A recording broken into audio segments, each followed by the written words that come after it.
Hello, everyone. Hopefully you can hear me. Check, check. Welcome to the 2026 February Ask Me Anything for UEFN and UE. For those that want to learn more about Unreal Engine, by all means, drop your comments in the chat. Got a few things to definitely talk about. I got a new update this morning, so all kinds of new toys, and there's actually one that I want to play with, so we're definitely going to get into that. And the reason that I want to play with it is because it plays with splines, and I love splines. They're super cool. Had some comments and questions on our socials about things like materials, so we're going to cover those bits and pieces. And also, we definitely want to let you know that if you're not following us on X and the other socials too, or on Facebook as well, come hang out with us on those socials. Just look us up under Cleverlike. And the other thing I want to point out here too, which I haven't talked about too much in the past, but it's because it's kind of been this project we've been building. So I want you to kind of see what's going on in here. We have the ability to chat with you, the teachers and the students, and like make things happen in the classroom. So we've been building curriculum on the side, and it's super cool. So I definitely want you all to kind of see this one. So give me just a moment. I have a hard time typing and talking at the same time here. My brain don't work like that. Let's do this one. So we're gonna go this way.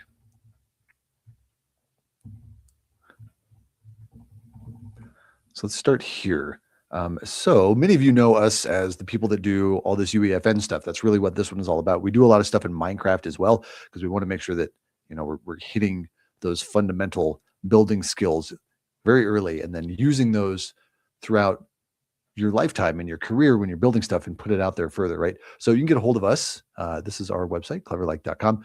Definitely come check out the stuff that is here. If you want us as the instructors to come and do something like a game jam, we actually were just out in Syracuse doing a game jam out there. So thank you to Elite Gaming for hosting us. That was amazing. Got to hang out with some teachers, do some professional development. I know teachers are going, oh my gosh, professional development, that sounds boring. It's more of a show. Promise you. I don't do sit and gets. It's very hands-on. I walk around there. I make sure that you're pressing the right buttons. If you can't figure it out, if you never touched this stuff before, you're in the right place, because this is what we do, is we get you onboarded up and running, right? So be aware that we can come and travel to where you're at, right? 3 weeks ago, we were out in California, you know, in Syracuse. We're going to be out in Florida here in a couple of weeks. We're going to be out in North Carolina. Like, we're all over the place, making sure that teachers have the information they need to get it into their school, and students, or just people in general that are going to school. If you are looking to get this stuff into your school, like you see that there's potential there and you've got an esports lab, that is huge. We can definitely start to show up and actually be teaching this stuff. So check all that stuff out. Okay, let's see what horse ranch. Yes, we know the horse ranch stuff. We've got things that are coming. I can't talk about them at the moment, but I promise you we've got things that are moving forward, and we've got some new projects too. So all of our Minecraft fans, thank you for joining us. There's plenty of stuff that's coming, so all there.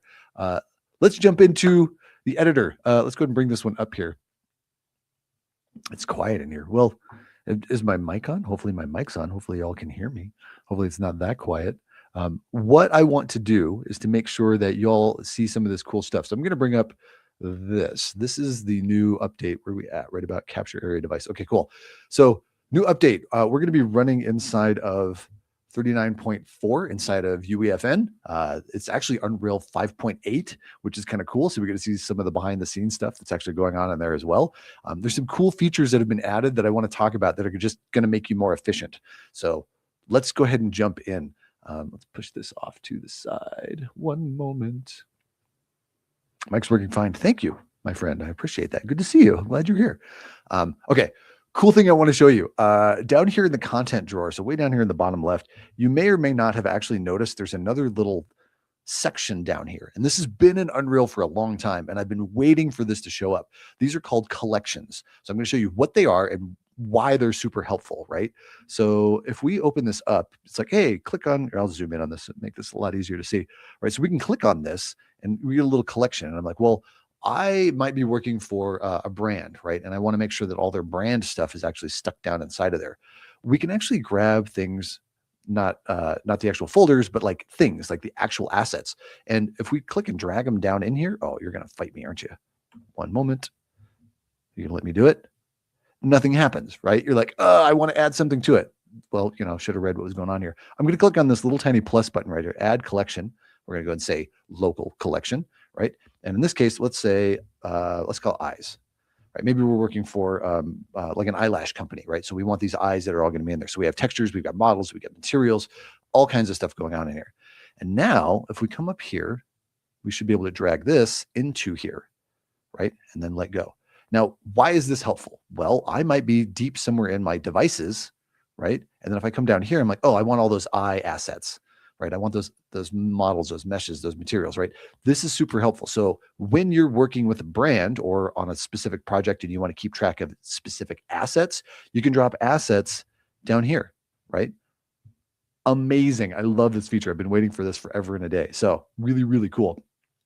Something else that actually got updated recently is that, let me go ahead and zoom out here. This was broken previously for a minute, but a lot of people don't know that this feature exists. And you can actually drag and drop textures onto a model and it'll just make a material and add the material to the object. So what do I mean? Well, let's go ahead and use that little eyeball thing again, right?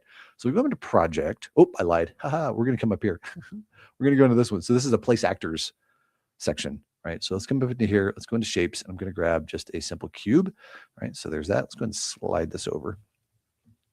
And I want to put that eye material on this. If we actually grab just the texture, we can click and drag this on here. And this was broken a little while ago. Now it's working again. So for those that didn't know it was fixed, here you go. And you click it on there. Hey, look at that. It actually adds that to it. So what's happening in the background is that the engine has actually created a material and named it. Not a great name, right?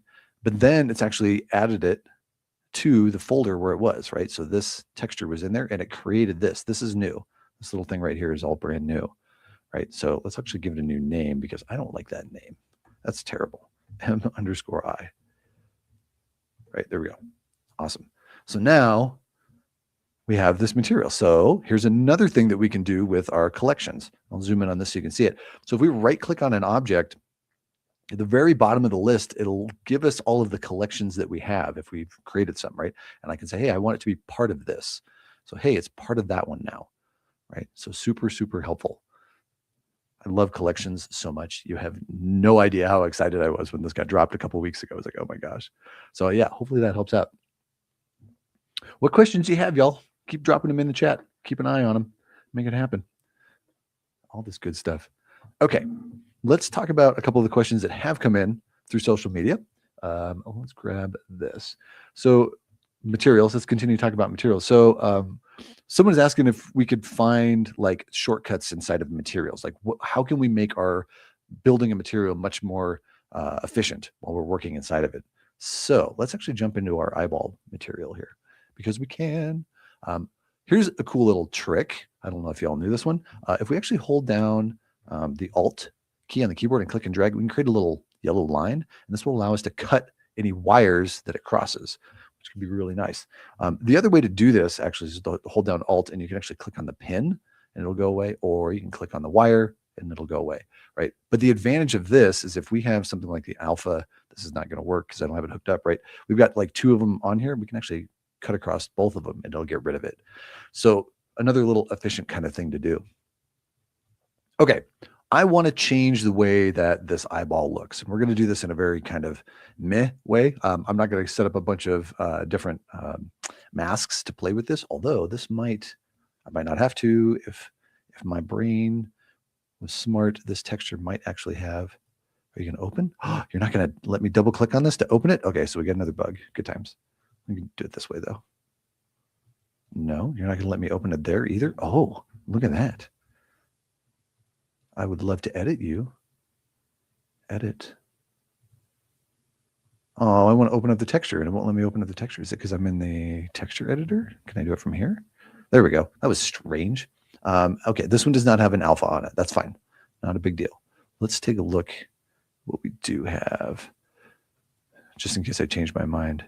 Okay, we're not going to be able to play with it too much. All right, shortcuts inside of the material editor. There are a bunch of them.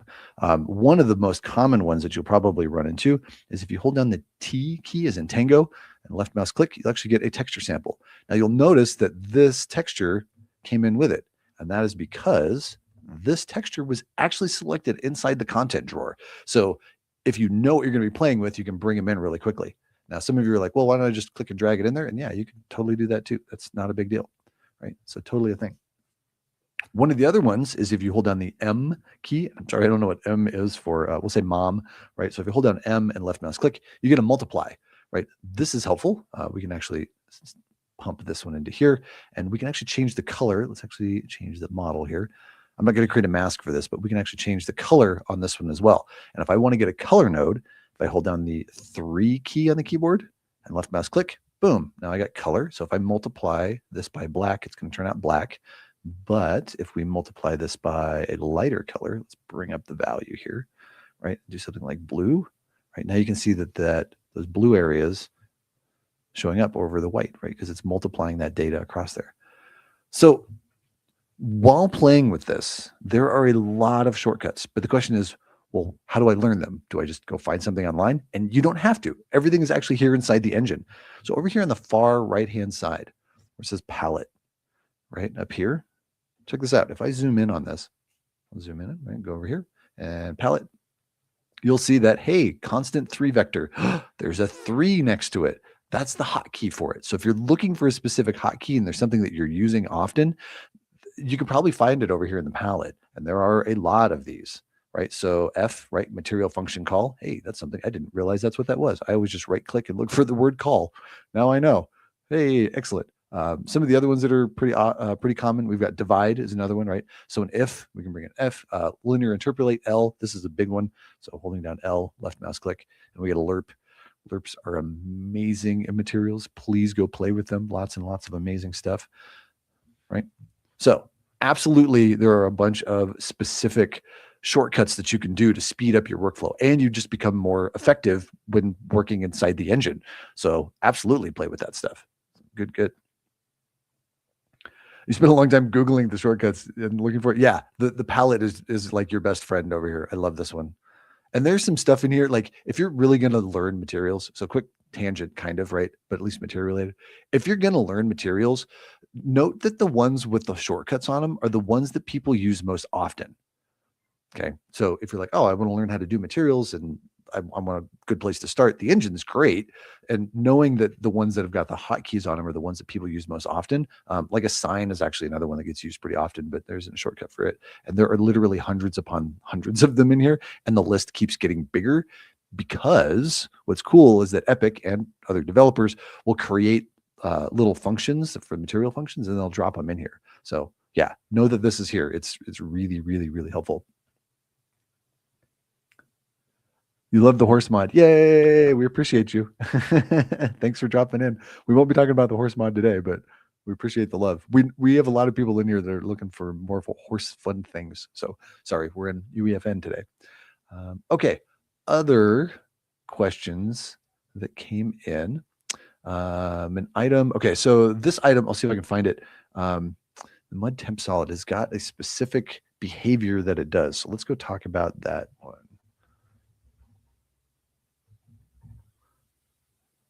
So I'm going to guess it's going to be one of these two.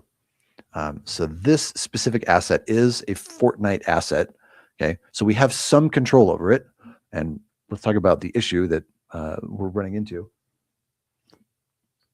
And ways, let's see if we can just troubleshoot this on the fly. Let's see if we can do this, right? So I'm going to grab this. I'll drag it into the world. Hit F to zoom in on it. So said problem, let's lift this one up. And if we rotate it, let's zoom in on it a little closer, right? And make sure my snaps are off. I don't want snaps on there, right? So if we rotate it, right, you'll notice that the closer that we get it to vertical, the texture starts to actually like stretch and we get this, right? And if I rotate this so we can actually see it in the sunlight, let's go to the backside here, right? Even the grass on the other side is freaking out. It's having a hard time, right? So, right. So what's happening here? Like what is this actually doing? Well, the way that this material is built most likely is that it's projecting straight down, right, along the up axis. You can see that down here, that's the up axis, the vertical axis, whatever you want to call it, right? And as we actually rotate it, it's still projecting it straight down, and that's why we get our streaks. And those streaks are coming from the pixels that are on that texture that happen to be facing that direction, right? So like, how do we address this? Well, honestly, I would go back and create my own texture. That's how I would address this, right? So if we have these specific textures, we can rebuild another one and then attach it to another object that happens to be the same size. That's how I would do it. Now, the reason that I say that is with this selected in the details panel over here on the right, you can see under my texture data, I don't have anything in here, right? There's no primary, secondary, tertiary, and fourth. There's nothing here. So if there's nothing here, I can't get at this specific material real easily. That's kind of the problem. But that's just the top of it, right? We also have a static mesh. So if we grab the static mesh, we can see that this static mesh has this material inside of it. And if we double click on it, unfortunately, we can't get at it because it's a Fortnite one, right? That's kind of the bummer that's there. But if we get this texture, right, and then rebuild the actual model, then we could actually get that to sit on there. Like that would be super helpful. And if I click on this button, I'll zoom in on it so you can see what I'm going to go for. And we'll talk about what it is. So this little manila folder with a search on it, if we click on this, it'll open up the content drawer and we might get a clue as to where it's at. Yeah, I didn't think so. I figured it was in the black box. So that's where that happens to be. But we can rebuild that actual material. Now you can get this from, third-party plugins, or no, sorry, not plugins. Sorry, you can't do plugins in UEFN. Let me clarify that. You can get this out of a third-party application and then rebuild it is how I would address that, right? So that you have a model that will always have this texture on this surface. So even though you turn it, it won't change, right? And if we actually, so this is the mud. Let me see if I can find this one. Let me find another one that kind of behaves in a similar way, right? So if we grab this one and I rotate it, you'll notice that it, I'll lift it up here and we'll turn it into the light and we'll move the camera. Okay, so you'll notice that this one doesn't stretch, and that's because the UVs are set up in a way that it's going to be on this surface, right?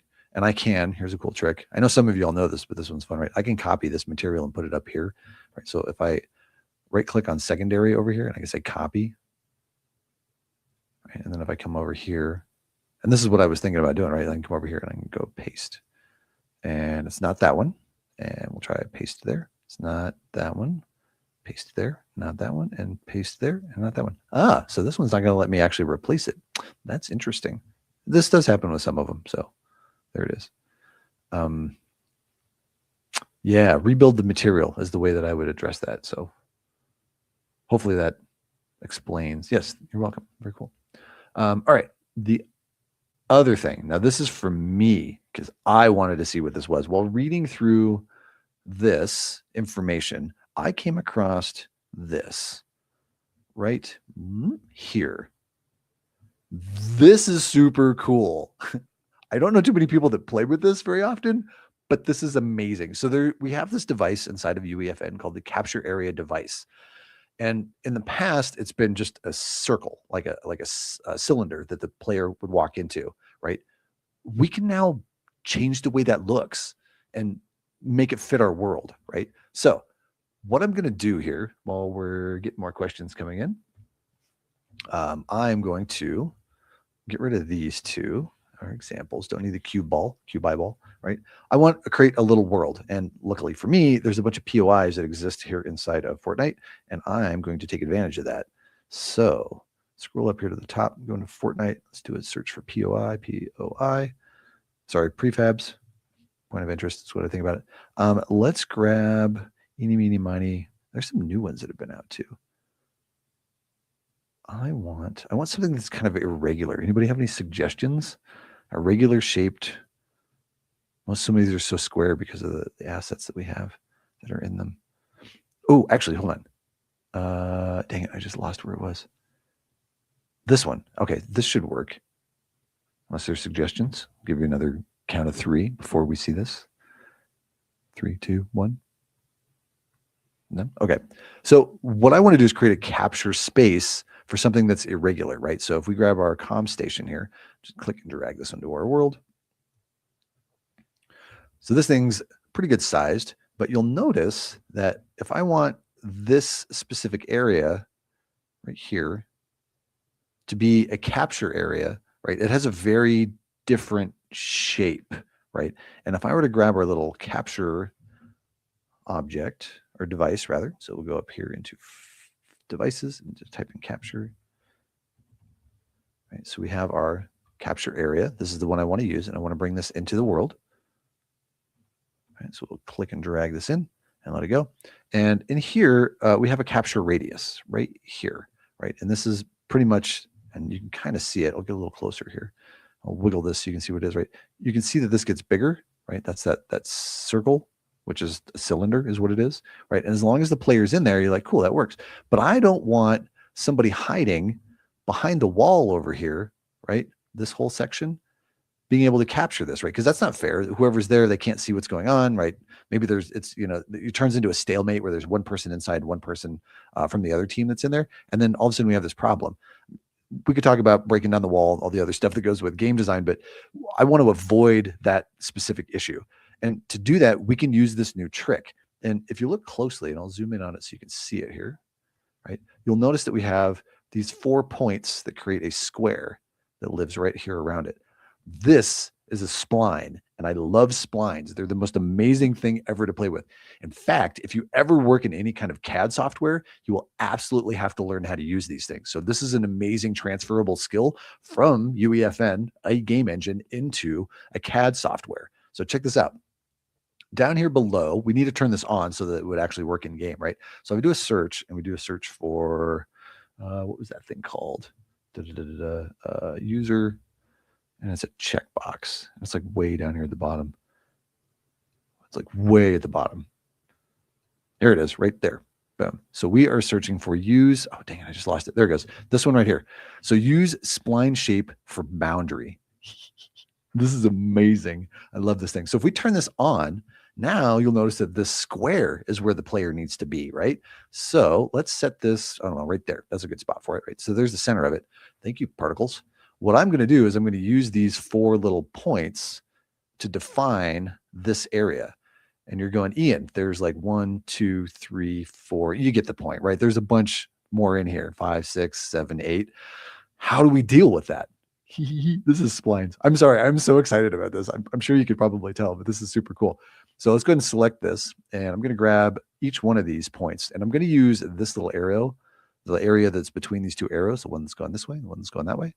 And I can actually move this over here. All right, so we grab that one. I'm going to move this over here. Grab this one. I'm going to move that one there. I'm going to grab this one. I'm going to set it right here.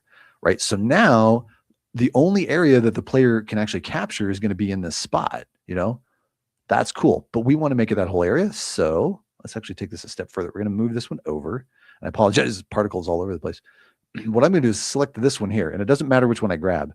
The thing that I want you to know, I'm going to hold Alt on the keyboard, and I'm going to click and drag on this, and it's going to actually create another spline point, right? So now I can put it over here, and then hold Alt, click and drag, and now I got another spline point here, and hold Alt, click and drag, and I got another spline point here. Oh, and it's given to me. It's hard to tell where it's going to pop up.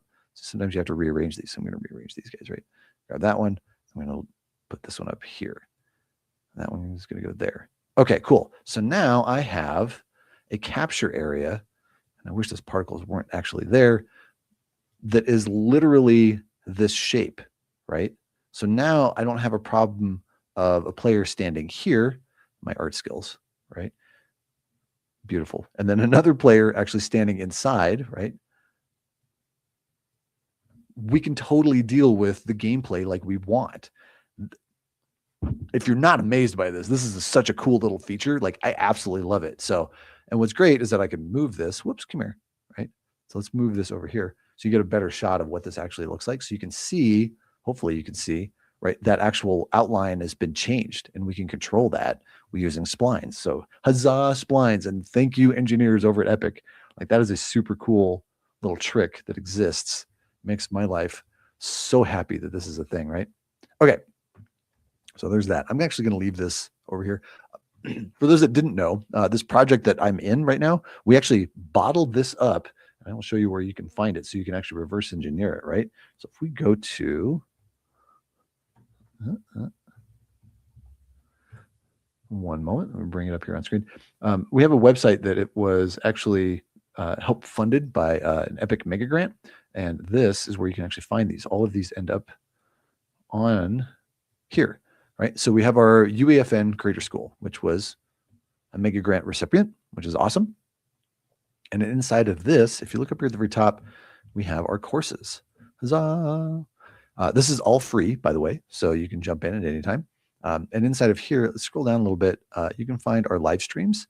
And inside of here, This is where this live stream is going to be archived. It will be taken off of YouTube and the other socials eventually. And if you go into here, you can actually see all of the ones that are in here, right? There it is. So there's the one from January, right there, right? And with these, there are, wait for it, click on this part of it. If you click on the image, you will see that these have, whoops, this right here. This means that this specific video has got an attachment to it. And that attachment is the project that we were working with, and in this case, in January, right? So you can go back and reverse engineer this stuff.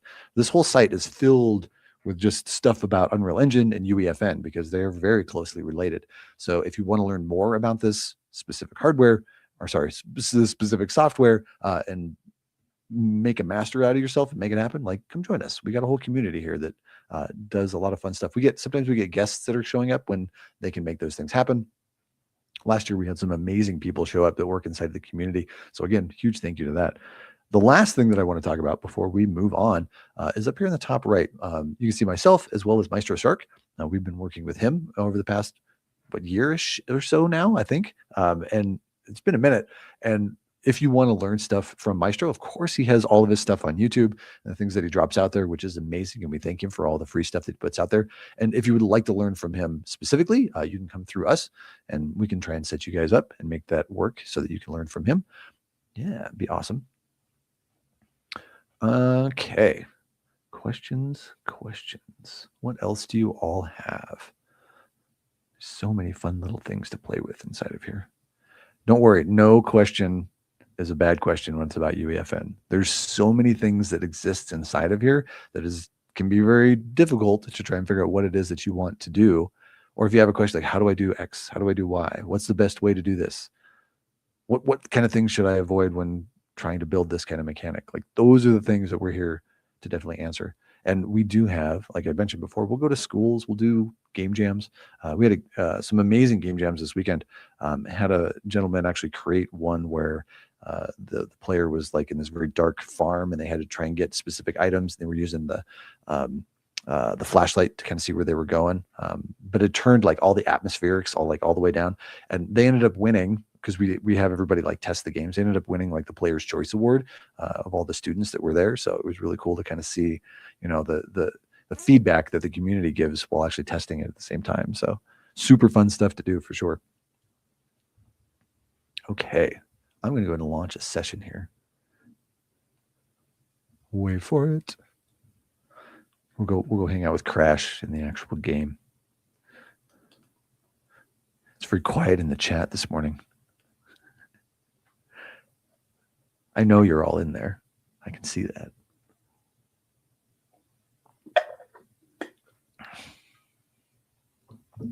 So I'm curious to know what games you all are working on. Drop them in the chat. What kind of genres are you working on building? I'm not going to ask the game because I know there's NDAs. I'm just going to ask what kinds of games you all have.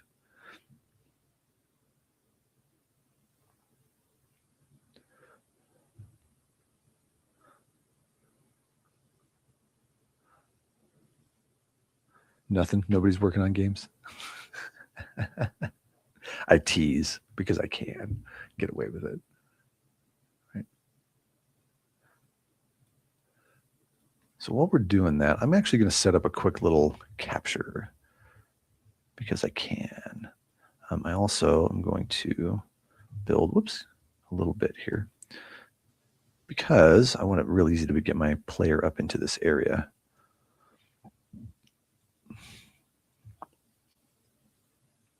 I'll get rid of that.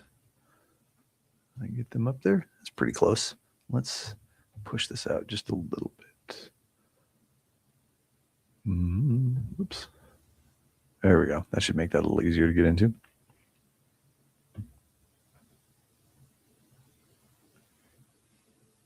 Got a free for all and a music map. Ooh.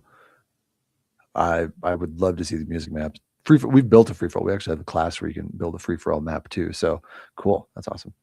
Field event bindings with inverse. Can you explain this? I have no idea what it means. People seem to be really happy with it. So I haven't played with it yet because it's brand new. Like, it just dropped. And yes, we are very happy about that. So these things, let me go make one here real quick. So what I'm going to do is build a user interface. So this is for doing UI, right? So then we have our widget blueprint, and I'm going to go ahead and just grab a regular widget and WBP, we'll do this one test, right? So in here, so there's gonna be a little bit of exploring because, like I said, I haven't played with them yet. Up here in the top right, right. So here we have our verse fields reflected in the asset digest. The field and the bind will be, well, goodness, trying to read in real time is great out loud. And a field and bind, add a field and bind it to a selected widget in the details or the view bindings panel, right? So when we're creating these UI pieces, in the past, we haven't been able to have things like buttons. So let's do this. We have a canvas panel, which we don't always need, but we're going to do that. And let's go ahead and grab an overlay, right? And inside the overlay, that's this little thing that's right here. I'm going to put a button in there. Now, I'm putting it inside the overlay because I want to be able to control where it goes a lot easier. And overlays just assist with that. Like that's what they're built for, right? So image, and then we'll drop that in there. Oops, sorry, not image. I want a button. Let's go button loud. So if I grab my overlay, I can move this from one place to another. And with the overlay selected, I'm going to say size to content so we can see the entire button. Boom. All right. So if we're going to bind something to a button, right, we have to worry about our view bindings that exist down here. And then our verse fields allows us to, instead of having just buttons and arbitrary pieces that are attached to what that button does down here, we can now control a lot of that inside of verse. Right? We haven't had access to that in UEFN up until like now-ish, and I think the last couple of updates. This is huge. And the reason that this is huge is because this is the same stuff that we use inside of Unreal Engine, just in a different flavor. We could make all the buttons actually work with Blueprint code or C++ code.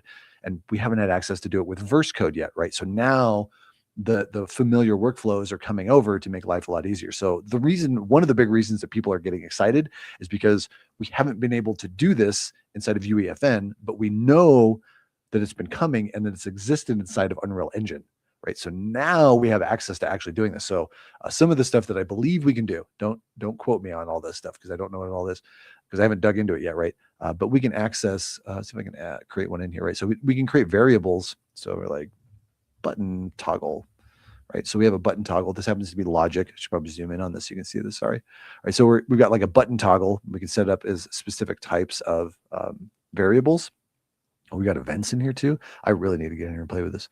And how do we want this to actually work, right? So then once we have it here, we have access to all of this stuff, right? So if I say compile, save that, let's go back over here and then we'll go into verse and I'm going to say build verse code, compile verse code. They've changed the way that's written, right? Give that a moment.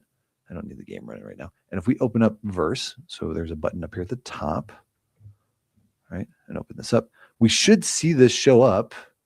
Give it a moment. I want this, not that one, this one. Where's that widget? There we go, right? We should see this show up inside of the verse digest, or not the verse digest, but the asset digest. So if we look inside of here, right? So here it is. There is that widget that I just created. Like it exists in there. Right. So here's the material that I just created earlier too, the eyeball, right? So we have access to do things with it. And we can play with how this button is going to react inside of the verse code, right? So this is just huge. If you've never played with it before, if all of that went over your head, just understand that now your designers and your game designers and your UI designers have access to build even cooler like buttons and reactions inside of it in verse, as opposed to relying on what we had at the beginning, which was just all of the devices and linking like a button in the button, right? So if we were to grab a button, like, hey, we could link a device to this button, right? Now inside of these widgets, we can attach buttons and all kinds of stuff inside of here too. And so what this kind of means is that you can change like animations for things. You can like slide UI around because the button's attached. Like it's just huge. It's a big thing and I love it. So I would love to do some tutorials on it, but everybody keeps beating me to them because I keep traveling. That's just fine. I'm totally okay with that. So long story short, hopefully that makes sense on what that's actually becoming, right? Okay, so crash. We should be able to, yep, okay, cool. So there it is. I can see the edge of this. Hopefully you can kind of see this too. It's really faint, but it's like right there. Right, so you can see that that's the size of that. So if we were to grab, let's grab an actual capture item spawner. Boop, right? So we have that one. Friendly team, capture team, aqua K, play capture sound list. All right, what are we going to add in here? Let's do the obligatory acorn, right? So then up here, grab up here. Well, actually, let's do this. I'm going to copy this data down here. So you can hold shift and right click and it copies it. And when we come up here to this thing, right, we can go into our item list and I can paste it in there. So shift left mouse click will paste it in there. So now this item is going to go along with this capture area. This is amazing. Was it recently released? Yes, like as of like today, like that was recently released. Yes, you're very welcome for the information. Hello, welcome. Yeah, more people. I appreciate y'all coming by. Grab some popcorn. This is going to be amazing. Okay, so save all that. Start my game. I should drop in here. Boop, right? So if I grab this, right, so now I've got it in my inventory. Come up here, right? And then I can actually put that in there. And now you can see, like, if a player is hanging out over here, if they're not inside that capture area, because we customized the way that that capture area was actually built, which is so cool. I love spines. They're just amazing, right? So there it is. Boop. Drop it in there, which I think, oh, did it already take it? It probably already took it out of my inventory. Go back and watch the recording. I didn't see it happen, right? So there's that. Yeah, this spline thing is just absolutely super cool. We love it, love it, love it. Let's see here. What else did they add? Let's take a look at some of the information in here. I saw this. This is interesting.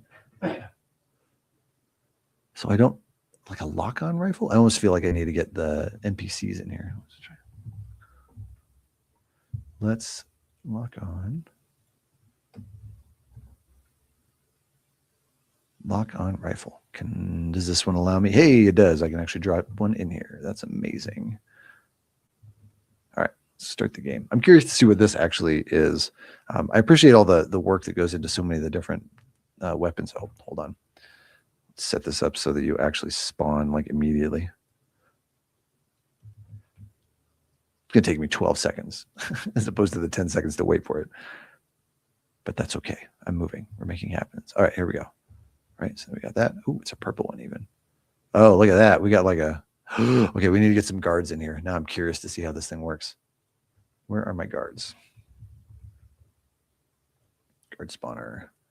Here, guard spawner. Give me your guard spawner. Let's put them on an opposite team.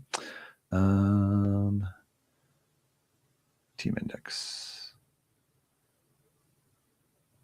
Oh, this is in favorites. Okay, there we go. Team index. Oh, really? That doesn't come across in favorites? Ooh. So I can't play that in there. Interesting. All right. Well, then I'm not going to have that in my favorites. That is a glitch. Remove from favorites. There we go. That's fine. Okay. So now guard is not on the same team as I. Cool. This is going to be, if this really does like a lock-on thing, then I'm going to be so happy because I am such a terrible player at this game. Yeah, look at that. Oh, what? Get out of here. Oh. So 1, 2, 3, 4. Oh, you just tap it once and that actually fires. Ooh, okay. What can we do with the game? Oh my gosh, how should we use this in a game? Everybody's like, that's super cheap. You're playing against bots. We're fine. Okay. Let's see here. Let's move this over here. I'm also going to change the time of day because I can.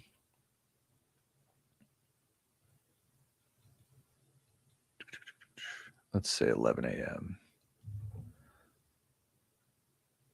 Okay, so we got that. So the bots are over there. So let's bring in, all right, let's play with some other toys, right?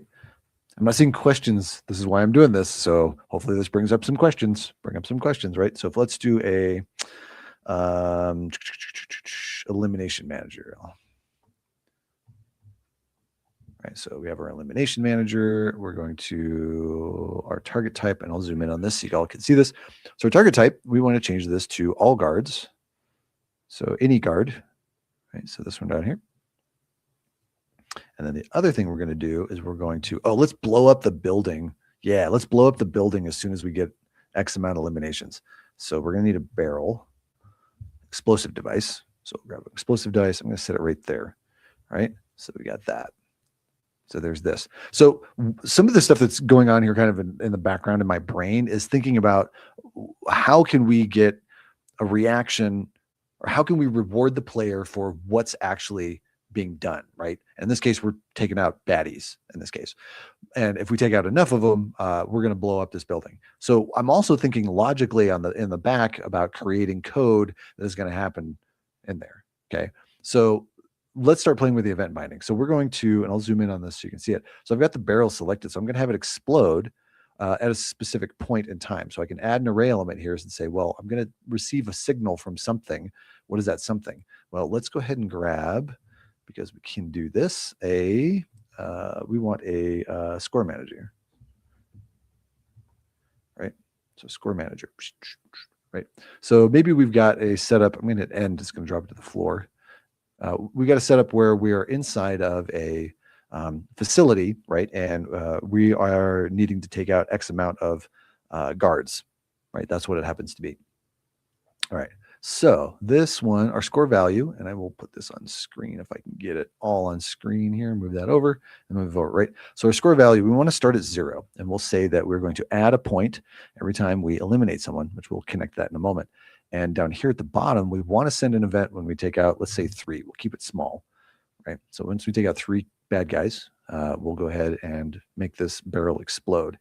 Now we want to increment every time we actually take out a bad guy. And that is where our elimination manager over here is going to come in handy. Right? So we're going to increment every time we get an elimination on elimination, right?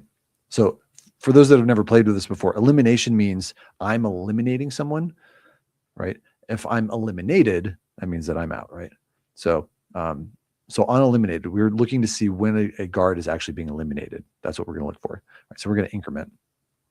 And then we're going to send an event on scoring on 3. So if we come back over here, right, this thing over here will need to explode when our score manager reaches the score output. That's the event that we're waiting for, right? So quick little game mechanic. Also, we need a bigger explosion. So we're going to take you and blast radius. Let's say all the blast radius. If I make this too big, then I'm definitely going to take myself out.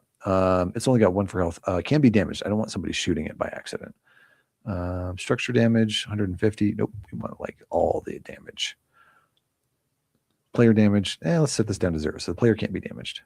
And just in case, let's see if the AI show health bar. Okay, cool. I think. Ooh, blast line of sight. Ooh, what does this one do? Determines whether the explosion requires a clear line of sight to the player prop to damage. Oh, interesting. Okay. So if you're behind a wall, that thing wouldn't actually damage you. That's cool. All right, now our guard spawner.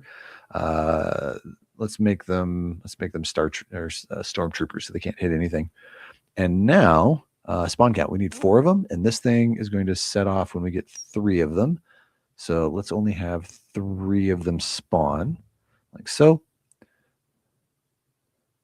All right, spawn through walls. That's fine. Enabled on game start. Yes. Items. This is the weapons that we can give them, or items we can give them. I wonder if guards can heal each other. Now that I think about it, max health. We'll make this real easy. We're going to set this at 20. That way they're not bullet sponges. Okay. This is also why I love UEFN, because we literally just created a game mechanic in like 4 minutes, right? So idea, what's going to happen, right? So player's going to spawn, right? We're going to have baddies that spawn over here. every time the player eliminates one of these baddies, we're going to get this counter to count up to 3. Once it reaches 3, it's going to send a signal to the barrel that's in there, and that barrel should explode and take this out. That's what we're hoping is going to happen. And I want to point out, I haven't written a single line of code for this entire thing, right? So prototyping is really helpful. And when we're teaching this, you can see that, I don't have to have programmer background to make this happen. Just the understanding of like the if-then statements, if this, then that, right? So if we take out 3 of these baddies, all right? So if we take out 3 of these baddies, we should get an explosion, right? And that's what I want the player to feel. Like, what is it that we want the player to actually experience when we're playing with this, right? All right, so let's go ahead and start game and see if everything came through. And I will use my controller just to get that little yellow dot off your screen because I know how awesome that is, right? So we can come up here and grab this, right? 1, 2, 3, 4. All right, so take that one out, that one, and we take out one more. Oh, nothing exploded. Why not? That's interesting. So even if I'm not aiming or locking on, it's trying. Oh, interesting. Okay, so there's a cooldown that goes along with this. All right, so nothing exploded. So now, game design. Let's go figure out what's going on. First and foremost, is this thing active? Can be damaged. Explode on proximity. Is it enabled? Explode, turn on visibility, reset. Okay, so let's look for enabled. Okay, so it's probably just enabled anyways. Cool. I want to be able to see this. So inside of here, there is a drop down. Whoops, wrong button. Inside of here, so the drop down that I'm looking at is visible in game. Yes, I want this always visible. That way I can see it. In fact, if we do this, let's actually slide this over here by me and then try it. Might need to push changes here too. That could be a thing. So not a big deal.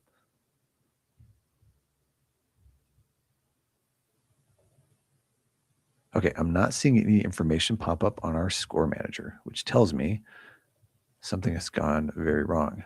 All right, score manager, send on event, increment, uneliminated. Let's try elimination.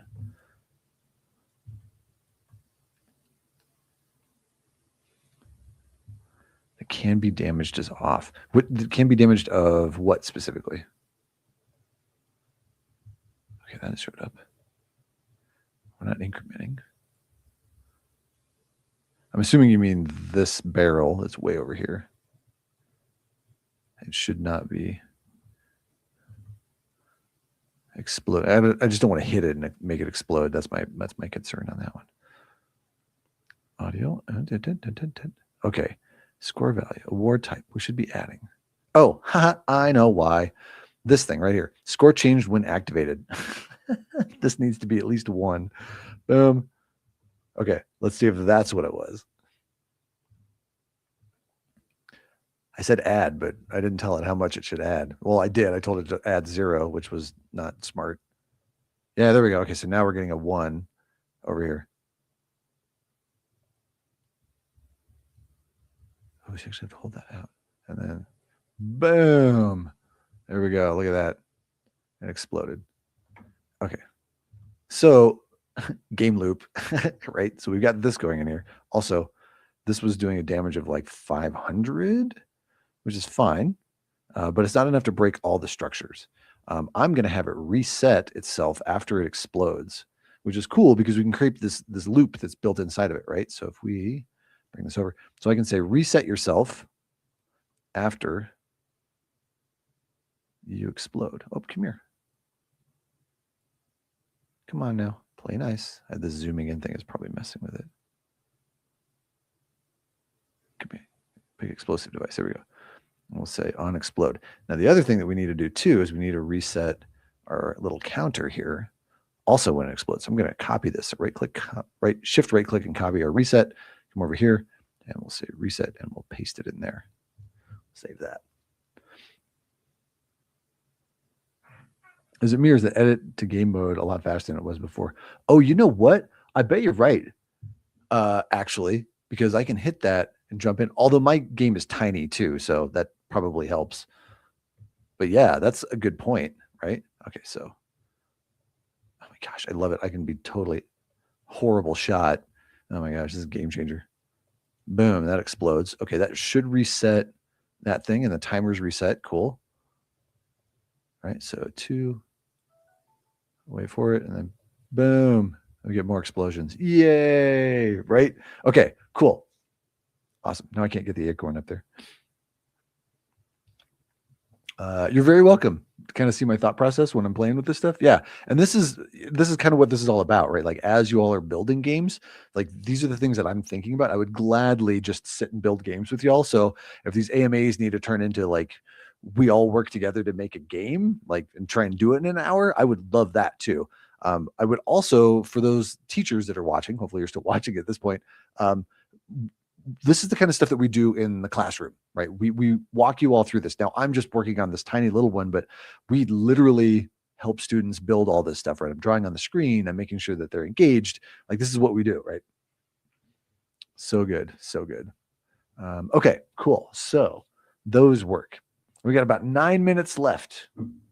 What other questions do you all have when it comes to building this stuff?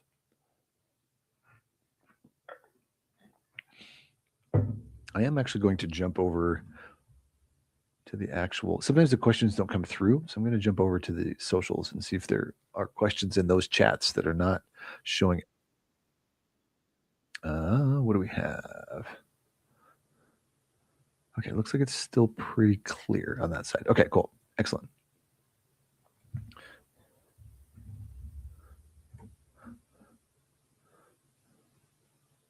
Oh, not that one.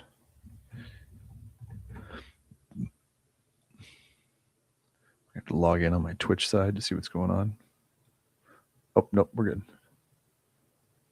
Okay, cool. Sweet. Just seeing a couple of been around there. Awesome. So I'm not missing any of the questions on those. Let's see. What other new toys? Can we just type in new? No, I didn't think so. I know we've gotten a few new ones. What was the new one? So we have a drivable reboot van. This is fun. Right. So if we jump in on here, I love that you don't have to push changes when we're using the devices. Boop, there it is. Look at that. Boom. Jump in this one. There's like a medic thing in the back of it. That's awesome. Okay, so we can honk, we can switch seat, boost, radio on and off, and the radio. Okay.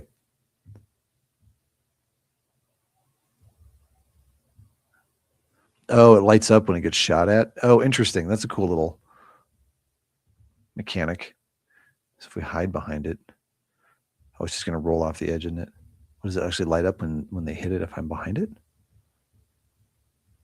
Reboot squad. Yeah, so you can actually like reboot people in. So good.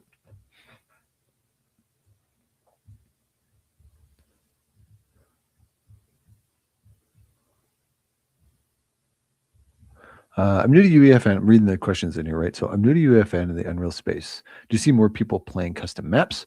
What advantages do you see locking to UEFN over making a standalone? What advantage do you see when locking to UEFN over making a standalone game? I think I understand the second part of that question. So welcome to the Unreal and UEFN stuff. I'm an Unreal authorized instructor, so I always love seeing people come in and join and playing with this stuff because it's just fun. I love noodling with it, really, right? So do you see more people playing custom maps? The answer to that is yes. I believe the last statistic that, don't quote me on this, but look it up. So fact checked, right? Was that 60% of the players inside of Fortnite are playing custom maps, not things like Battle Royale and Rocket Racing and Zero Build and Ballistic and all the other ones that Epic has actually created. They're actually created by people like you and I that are just making maps. So there's the majority of people are playing custom maps.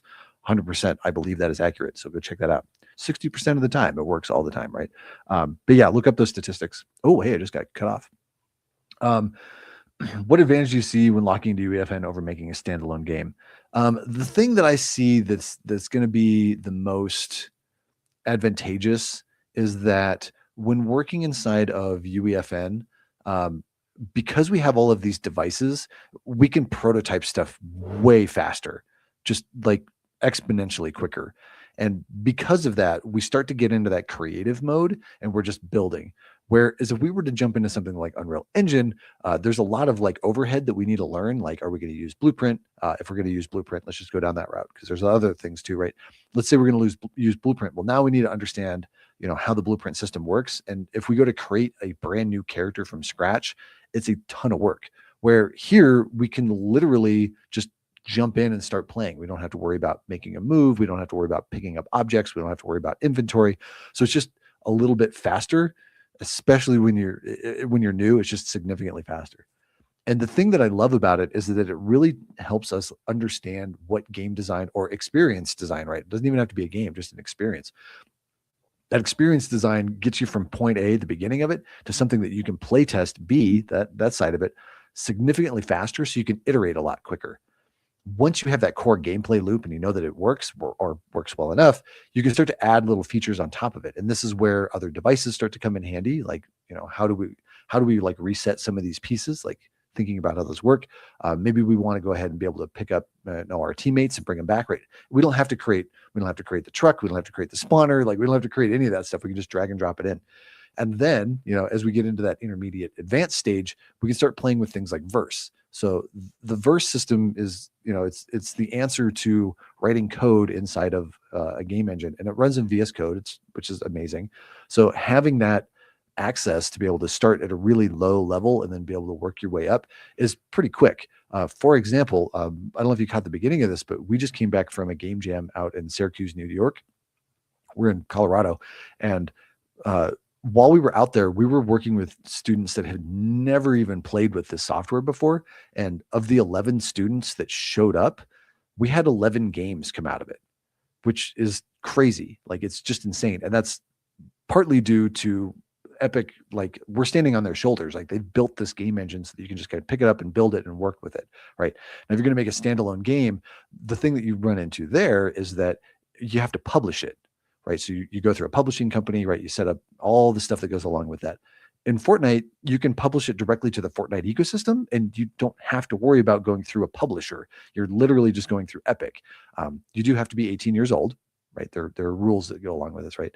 So it allows you to, from the start, just get going and then just build your way up to a published game. And taking that knowledge with you to another game engine like Unreal Engine or Godot or Unity or Gamebryo or RPG Maker, whatever it is that you're taking, like you've already kind of got that logic and that understanding. So are there advantages? Yes, it's much more efficient and it's considerably faster. But if you want to go and make a big, giant, huge game, like this game engine is a great way to kind of get you to the point where you can do that in something like Unreal Engine. So yes, hopefully that answers your question, but let me know. It's a long way to kind of put that one in there, right? Easy. You don't have to become an expert at multiplayer networking. Also that, right? We're already playing with multiplayer built in. Like it just does it. Unreal Engine actually has multiplayer built in just by default too, which is really awesome.